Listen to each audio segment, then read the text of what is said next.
वजीर आजम ने मुश्तरका मफादात कौंसिल की तश्कील नौ कर दी। तारीख में पहली बार वजीर खजाना की जगह वजीर खारजा को शामिल कर लिया गया।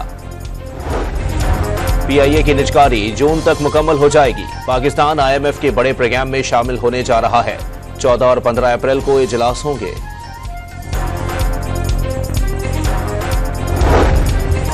अदालती मामलात में एग्जीक्यूटिव मदाखलत बर्दाश्त, ना आज़ादी पर समझौता काबिल कबूल। खत लिखने वाले जजेस से चीफ जस्टिस ने घर पर मुलाकात में मौक़िफ़ सुना। 6 जजेस के इल्जामात की तहकीकात साबिक जज की सरबराही में कमीशन करेगा। हुकूमत का ऐलान, TROs में माजी के मामलात भी शामिल होंगे।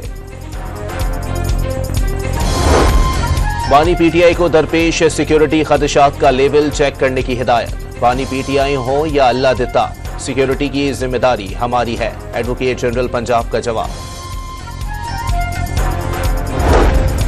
पंजाब असेंबली का ऐवान सेनेट इलेक्शन के लिए पोलिंग स्टेशन में तब्दील। 2 अप्रैल को सुबह 9 से शाम 5 बजे तक के लिए पोलिंग होगी।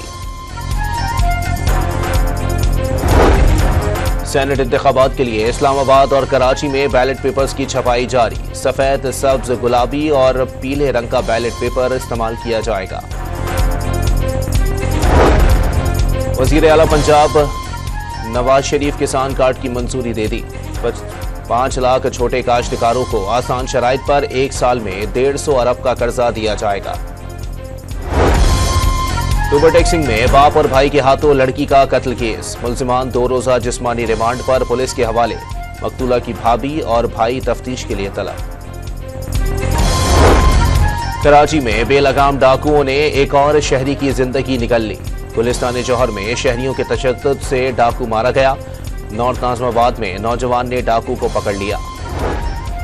और पाक न्यूजीलैंड T20 सीरीज के लिए टिकटों की फरोख्त आज से शुरू होगी।